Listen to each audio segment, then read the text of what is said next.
오늘의 10분 말씀. 여호수아 22장 1절부터 9절입니다. 오늘 본문을 명확하게 이해하려면 먼저 여호수아 전체의 큰 그림을 살펴볼 필요가 있습니다. 1장부터 4장까지는 요단강을 건너 약속의 땅에 들어가는 과정을 다루었습니다. 5장부터 12장은 땅을 정복하는 과정, 13장서부터 21장까지는 땅을 분배하고 소유하는 과정입니다.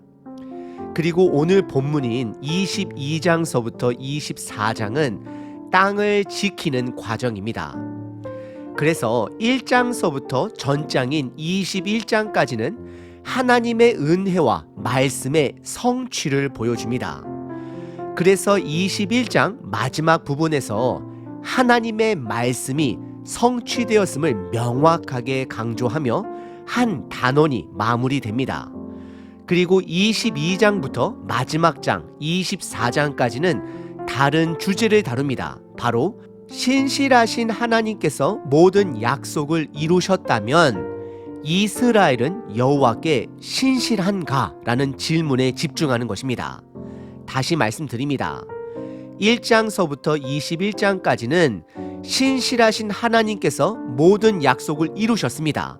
그렇다면 22장서부터 24장까지는 이스라엘은 사람은 여호와께 신실한가? 라는 질문에 집중하는 것입니다. 사람의 반응에 초점을 맞추고 있습니다. 오늘 본문에서 여호수아는 요단 동편에서 이미 기업을 땅을 받은 두 지파 반을 칭찬합니다. 왜냐하면 그들은 하나님과의 언약을 끝까지 충실히 지켰기 때문입니다. 요단 서편의 땅이 완전히 정복될 때까지 돌아가지 않고 모든 전쟁에서 가장 최전방에서 앞서 싸우며 그 책임을 다했기 때문입니다. 이제 앞으로 남은 세 장은 우리들에게 계속해서 반복적으로 묻게 됩니다. 여러분들은 하나님께 받은 은혜에 합당하게 반응하고 계십니까? 오늘 본문은 책임을 끝까지 다한 요단 동편 두 지파 반의 이야기입니다. 그들의 신실한 반응이 우리의 반응이 되길 기도합니다. 오늘 본문은 크게 세 부분으로 나눌 수 있습니다. 첫 번째는 요단 동편 두 지파 반을 향한 칭찬입니다. 두 번째는 그들을 향한 권면입니다. 이 부분이 오늘 본문의 핵심입니다. 세 번째 부분은 그들을 향한 축복과 그들의 귀환입니다. 첫 번째 부분은 요단 동편 두 지파 반을 향한 칭찬입니다. 1절서부터 3절입니다. 먼저 여호수아는 요단 동편 두 지파 반, 루벤, 갓, 므낫세 반지파를 불러 그들을 칭찬합니다.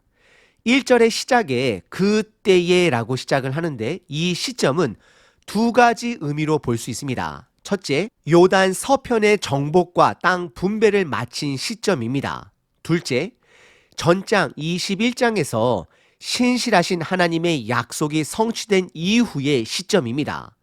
성경은 하나님이 하실 일을 다 이루신 후 이제 인간의 책임, 인간의 반응 부분이 남아있음을 강조합니다.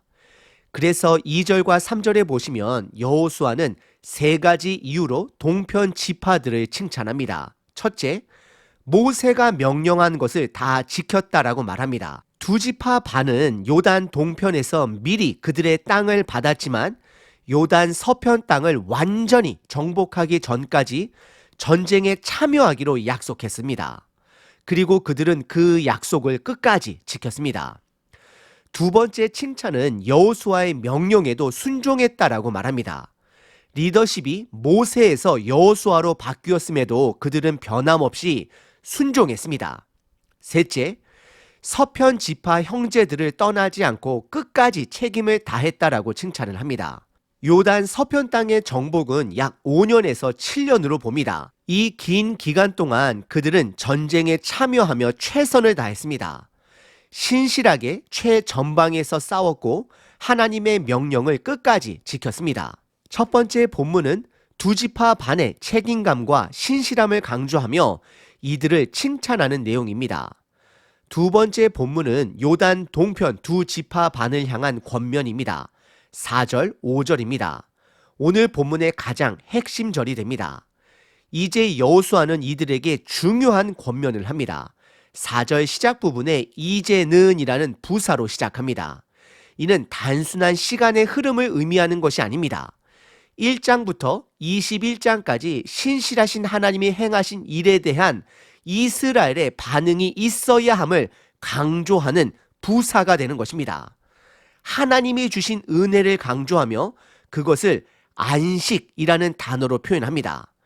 너희들에게 안식을 주셨으니 그러므로 이제 너희가 해야 할 일이 있다라고 말합니다. 5절에는 세 가지로 그들을 권면합니다. 첫째, 모세를 통해 주신 율법을 반드시 요단 동평에 가서도 지켜야 한다라고 말합니다. 둘째, 여호와 하나님만을 사랑해야 한다라고 말합니다. 셋째, 마음과 성품을 다해 하나님을 섬겨야 한다. 여기서 사용된 원어 아바드, 섬기다라는 단어는 중요한 의미를 가집니다. 다음 장 23장에서 한 번 더, 그리고 마지막 장 24장에서 무려 7번 사용되며 하나님의 백성이 반드시 해야 할 본질적인 역할을 강조합니다. 즉, 구원받은 자는 하나님을 섬기는 자입니다.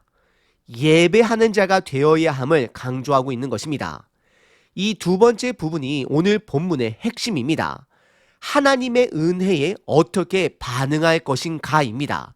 그 답은 율법을 따르고 하나님만을 사랑하며 온 마음으로 하나님을 섬기는 것입니다.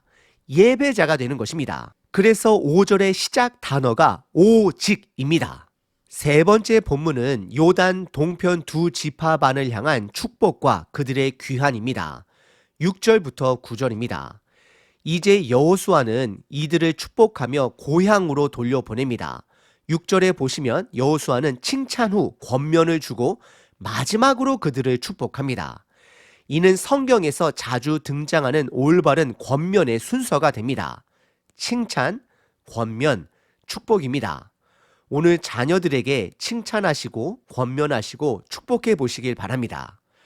그리고 이어지는 7절에 므낫세 반지파에 대한 특별한 언급이 나옵니다. 그들은 모세가 살아 있을 때 민수기 32장의 요단 동편 땅 바산 지역에서 그들의 땅을 이미 받았고 나머지 므낫세 반지파는 요단 서편에서 기업을 받았습니다. 이것은 므낫세 지파가 한 지파지만 특정한 상황으로 인해 요단강을 중심으로 동편 땅과 서편 땅으로 나뉘어졌음을 말하고 있는 것입니다. 또한 요단 서편 땅을 정복할 때 얻은 전리품을 신명기 20장의 법에 따라 요단 동편 므낫세 반지파에게도 나누어야 할 책임이 있음을 강조합니다. 그들이 취한 전리품은 가축, 은, 금, 구리, 철, 의복 등이었으며 이것을 동일하게 요단 동편 땅 므낫세 지파하고도 나눠야 하는 책임을 말하고 있습니다. 이스라엘은 단순히 두 지파 반을 축복하고 그들의 땅으로 돌려보내는 것이 아니라 그들이 끝까지 최전방에서 함께 싸운 만큼 전리품을 공평하게 법에 따라 나누는 책임이 있음을 보여줍니다. 특별히 므낫세 서편 지파와 동편 지파 간의 전리품 분배를 통해 이러한 원칙을 강조하고 있는 것입니다. 그리고 9절에서 요단 동편 두 지파 반은 자신들의 땅인 요단 동편 길르앗 땅으로 귀환했음을 알리고 있습니다. 오늘 본문은 요단 동편 두 지파 반이 끝까지 요단 서편 전쟁에 참여한 책임을 칭찬하고 그들을 축복하며 권면한 후 다시 그들의 땅으로 돌려보내는 이야기입니다. 이 모든 과정은 하나님의 신실함에 대한 인간의 책임을 강조합니다. 하나님은 그들의 안식을 허락하셨고 두 지파 반은 이제 합당하게 끝까지 책임을 다해야 했습니다. 그리고 이스라엘도 단순히 그들을 돌려보내는 것이 아니라 전리품을 공정하게 나누며 그들의 책임을 다했습니다. 우리는 모두 하나님의 신실하심을 알고 있습니다. 하나님은 우리를 끝까지 사랑하시며 우리를 위해 모든 일을 이루십니다. 그러나 여호수아 22장부터는 우리의 반응이 무엇이어야 하는지를 묻습니다. 특히 오늘 본문 여호수아는 4절과 5절에서 그들의 합당한 반응을 강조합니다. 그들은 자신들의 땅으로 돌아가서도 모세의 율법을 끝까지 지켜야 했고 여호와 하나님 한 분만을 사랑하며 마음과 성품을 다해 섬겨야 했습니다. 그것이 그들에게 마땅한 삶이었습니다. 로마서도 여러분들께서 살펴보시면 이와 같은 구조를 가집니다. 로마서 1장서부터 11장은 하나님께서 우리들에게 베푸신 은혜를 설명하고 12장 1절의 시작이 그러므로 라는 말로 우리가 어떻게 반응해야 하는지를 강조합니다. 그러므로 너희 몸을 하나님이 기뻐하시는 거룩한 산 제물로 드리라 라고 권면합니다. 하나님은 우리를 로봇처럼 감정 없이 움직이는 존재로 만들지 않으셨습니다. 우리에게 자유의지를 주셨고 우리의 자원하는 예배를 받기 원하십니다. 여러분은 오늘 주일 어떤 마음으로 예배를 드리셨습니까? 단순히 의무감과 책임감으로 예배를 지켰다 해도 그것이 나쁜 것은 아닙니다. 그러나 하나님이 가장 기뻐하시는 것은 자원하여 마음으로 드리는 예배가 됩니다. 이것은 부모와 자녀의 관계에서도 잘 드러납니다. 부모의 명령에 마지못해 순종하는 자녀도 부모의 입장에서는 기특하게 보일 수 있습니다. 그러나 자녀가 부모를 기쁘게 하기 위해 자발적으로 집안일을 돕고 부모를 섬긴다면 부모의 기쁨은 더욱 클 것입니다. 하나님은 바로 그런 예배를 원하십니다. 여러분들은 어떤 예배를 드리고 계십니까? 자원하는 예배는 하나님의 은혜를 깨닫고 기억할 때 가능합니다.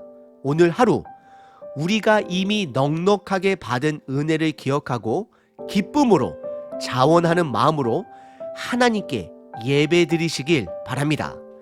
이것이 우리가 하나님의 은혜 앞에 합당하게 반응하는 삶, 영적인 반응이 되는 것입니다.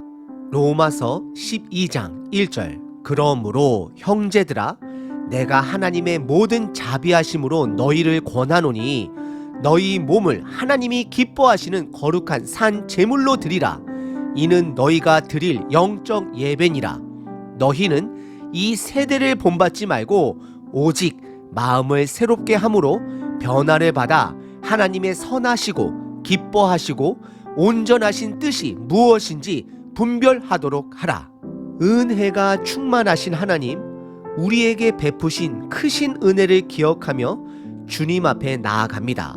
우리를 끝까지 사랑하시고 신실하게 약속을 이루시는 하나님을 찬양합니다. 우리가 받은 은혜를 잊지 않고 자원하는 마음으로 주님을 섬기게 하소서. 억지로가 아니라 기쁨으로, 형식적으로가 아니라 온 마음을 다해 하나님께 드리는 삶이 되게 하소서.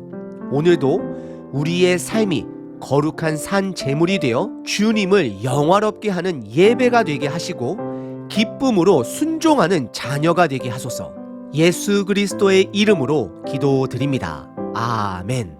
항상 기뻐하라. 쉬지 말고 기도하라. 범사에 감사하라.